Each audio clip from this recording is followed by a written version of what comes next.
America అధ్యక్షుడు Donald Trump యమన్లోని Houthi మిలిటెంట్లపై సైనిక చర్యను ప్రారంభించారు. ఈ దాడిలో పదుల సంఖ్యలో హౌతీలు చనిపోయారు. ఎర్ర సముద్రంలో వాణిజ్య నౌకలపై దాడులు చేస్తున్న హౌతీలను లక్ష్యంగా చేసుకుని అమెరికా ఈ దాడి జరిపింది. ఇరాన్ సహాయంతో హౌతీలు రెచ్చిపోతున్నారని, ఈ చర్యతో టెహ్రాన్పై ఒత్తిడిని పెంచాలని ట్రంప్ భావిస్తున్నారు. ఈ దాడులు మరికొన్ని వారాల పాటు కొనసాగవచ్చని ఓ అమెరికా అధికారి మీడియాకు తెలిపారు. హౌతీల చరిత్రను మనం ఒకసారి గమనిస్తే, యమన్కు ఉత్తరాన ఉన్న హౌతీ కుటుంబం 1990ల చివరలో షియా ఇస్లాంకు చెందిన జైదీ తెగ కోసం మతపరమైన పునరుజ్జీవన ఉద్యమాన్ని ప్రారంభించింది. కానీ వారి కేంద్ర ప్రాంతం పేదరికం కారణంగా ఆ ఉద్యమం ముందుకు సాగలేదు. రాజధాని సనాలో ప్రభుత్వంతో ఘర్షణ పెరిగే కొద్దీ హౌతీలు జాతీయ సైన్యంతో వరుస గెరిల్లా యుద్ధాలు, సౌదీ అరేబియాతో సరిహద్దు వివాదంలో పాల్గొన్నారు. అబ్దుల్ మాలిక్ అల్ హౌతీ హౌతీల నాయకుడిగా ఉన్నాడు. హౌతీ ఉద్యమ నేతగా ఎదగడానికి ముందు అల్ హౌతీ ఒక భయంకరమైన వార్ కమాండర్గా ఖ్యాతిని సంపాదించాడు. 2014 చివరలో హౌతీలు సనాను ఆక్రమించుకున్నప్పుడు యమన్లో అంతర్యుద్ధం చెలరేగింది. ఇరాన్ సరిహద్దులో పెరుగుతున్న తీవ్రత ప్రభావంతో ఆందోళన చెందిన సౌదీ అరేబియా 2015 మార్చిలో పాశ్చాత్య దేశాల మద్దతు గల సంకీర్ణ కూటమికి నాయకత్వం వహించింది. కాగా పాలస్తీనియన్లు హమాస్కు మద్దతుగా ఎర్ర సముద్రంలో షిప్పింగ్ మార్గాలపై దాడులతో హౌతీలు గాజా వివాదంలోకి దిగారు. గల్ఫ్ ఆఫ్ ఆడెన్, అరేబియా సముద్రం, హిందూ మహాసముద్రం, మధ్యధరా సముద్రంలో ఇజ్రాయెల్తో సంబంధం ఉన్న ఓడలపై హౌతీలు దాడులకు దిగారు. ఈ దాడులు ప్రపంచ నౌకాయానానికి అంతరాయం కలిగించాయి.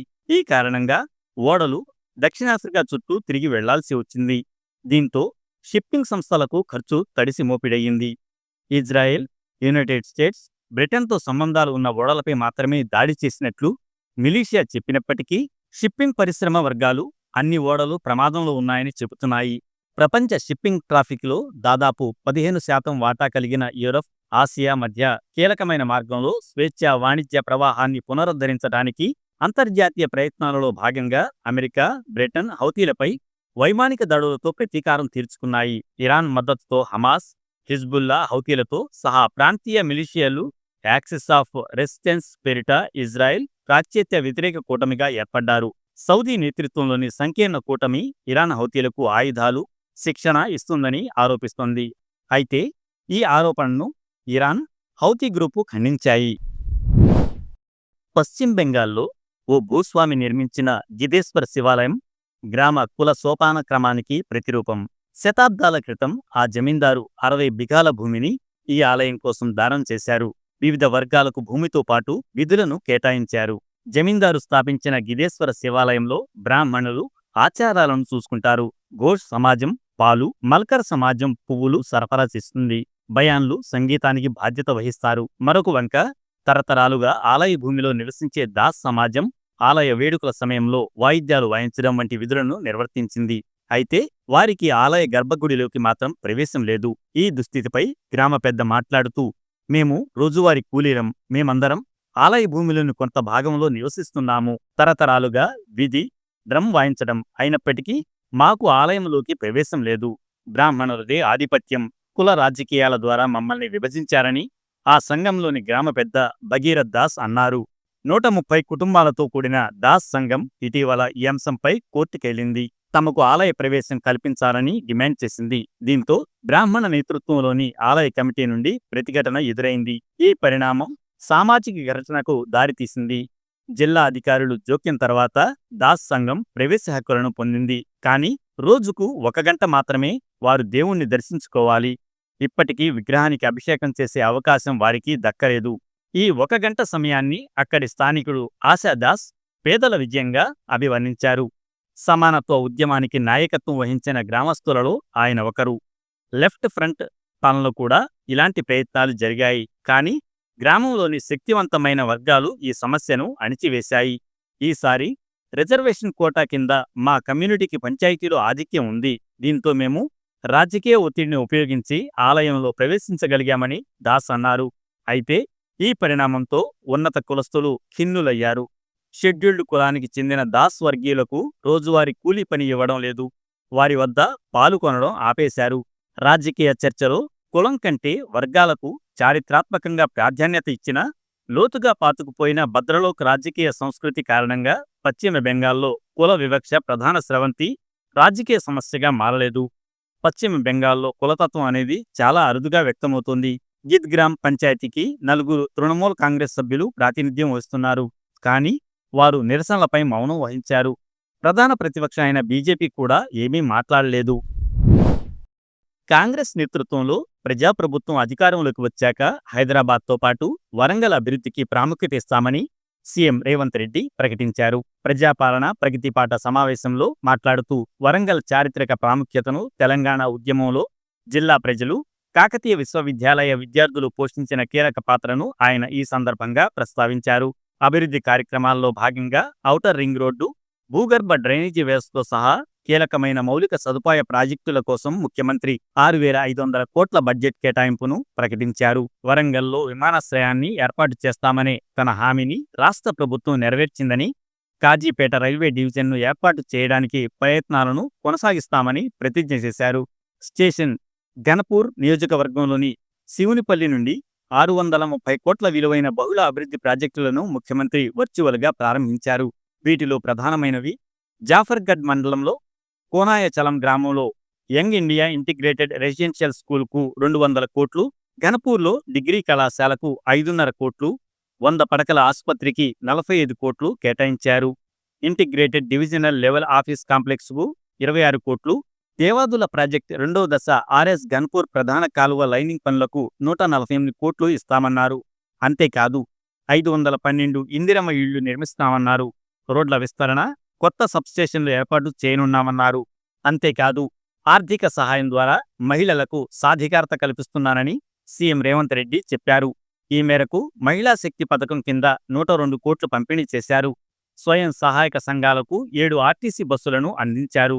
అలాగే ఉమ్మడి వరంగల్ జిల్లాలోని 48,717 డ్వాక్రా సంఘాలకు బ్యాంకు రుణాలపై వడ్డీ సబ్సిడీగా 92.74 కోట్ల విలువైన చెక్కులను అందించారు. జనగాం జిల్లాలోని 1,289 ఎస్హెచ్జీలకు మరో 100 కోట్లకు పైగా నిధులు మంజూరు చేశారు. ఈ కార్యక్రమంలో మంత్రులు కొండా సురేఖ, దానసరి సీతక్క, పొంగులేటి శ్రీనివాసరెడ్డి, ముఖ్యమంత్రి సలహాదారు వేం నరేందర్ రెడ్డి, ఎంపీ కడియం కావ్య, స్థానిక ఎమ్మెల్యే కడియం శ్రీహరి, ఇతర జిల్లా ప్రతినిధులు పాల్గొన్నారు. ప్రాంతం వరంగల్ ప్రాంతం. అందుకే ఈ వరంగల్ అభివృద్ధి కోసం ఆనాడు పార్లమెంట్ ఎన్నికల సందర్భంగా కడియం కావ్య గారిని గెలిపించండి, మీ వరంగల్కు ఎయిర్పోర్టు తీసుకొస్తానని ఆ రోజు మాట చెప్పిన ఈనాడు ఈ వరంగల్కి ఎయిర్పోర్టును సాధించి మీ ముందు నిలబడ్డా. ఇదే కాదు, రైల్వే కోచ్ ఫ్యాక్టరీ కావచ్చు, లేకపోతే అండర్ గ్రౌండ్ డ్రైనేజ్ కావచ్చు, వరంగల్ ఔటర్ రింగ్ రోడ్డు కావచ్చు, అభివృద్ధి పనుల కోసం కాళోజీ కళాక్షేత్రాన్ని పూర్తి చేస్తామని ఆనాడు చెప్పినాం. వరంగల్ ఔటర్ రింగ్ రోడ్డును నిర్మిస్తామని చెప్పినాం.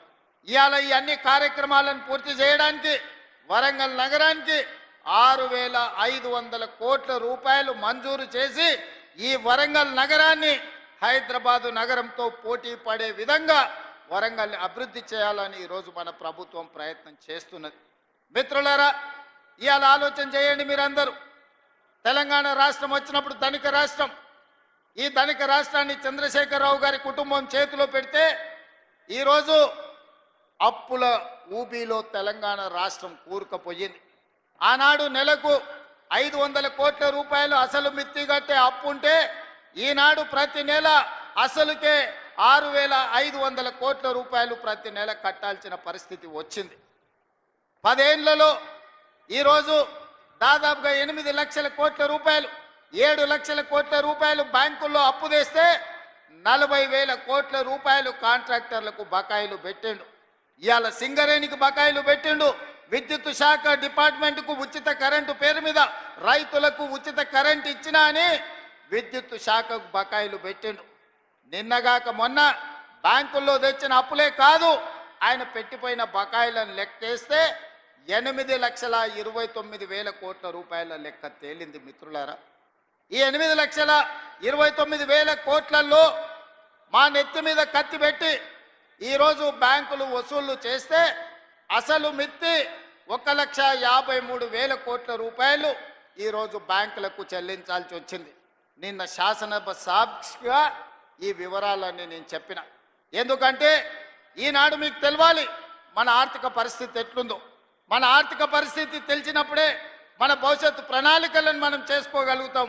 మన భవిష్యత్తు ప్రణాళికలు, సంక్షేమ పథకాలు ఎట్లుండాలి, అభివృద్ధి పథకాలు ఏ విధంగా ముందుకు సాగాలనో మనం ఆలోచన చేసుకోగలుగుతాం. అందుకే మిత్రులారా, ఈరోజు మీ ముందు నిలబడి నేను మాట చెప్పదలుచుకున్నా. ఎన్నికల్లో ఇచ్చిన గ్యారంటీలలో ఆడబిడ్డలకు ఆర్టీసీలో ఉచిత బస్సు ప్రయాణం అని చెప్పినాం. 2 రోజుల్లోనే ఈనాడు 150 కోట్ల మంది ఆడబిడ్డలు ఉచిత బస్సు ప్రయాణం చేసినందుకు ఆర్టీసీకి 5,005 కోట్ల రూపాయలను ఈనాడు రాష్ట్ర ప్రభుత్వం అందించిన మాట వాస్తవం కాదా? ఈరోజు మా ఆడబిడ్డలు, మా అక్కల్ని అడుగుతున్న ఇక్కడ ఉన్న వాళ్ళను, అక్క ఎప్పుడైనా మీరు బస్సు ఎక్కితే ఎవరైనా అనా పైసా అయినా మిమ్మల్ని అడిగినరా అని నేను మా ఆడబిడ్డలు నేను అడగదలుచుకున్నా. ఆయల్ల మీరు అమ్మగారింటికి వెళ్ళాలన్నా, అమ్మవారిని దర్శించుకోవాలన్నా, యాదగిరి గుట్టకు పోవాలన్నా, భద్రాచలంలో రాముల వారిని దర్శించుకోవాలన్నా బస్సు పైసలు ఉండేటివి కావు. ఇంటి ఆయన ఇస్తే ఇచ్చినట్టు, లేకపోతే మీరు ఊరుకున్నట్టే ఉండే. కానీ ఇవాళ ఇంటి ఆయన బాయికాడికి పనికి పోతే మా అక్కలు ఆలయానికి పోయి దర్శనం చేసుకొని ఆయన వచ్చే లోపల మళ్ళీ ఇంటికి వచ్చేటట్టు ఈరోజు బస్సుల్లో ఉచిత ప్రయాణం ఇచ్చిన మాట వాస్తవం కాదా? ఇవాళ నేను అడుగుతున్న మా ఆడబిడ్డల్ని, 200 యూనిట్లు మీ ఇళ్లలో ఉండే కరెంటు ఉచితంగా ఇస్తున్నామా లేదా? ఇవాళ తెలంగాణ రాష్ట్ర ప్రజలకు నేను చెప్పదలుచుకున్నా.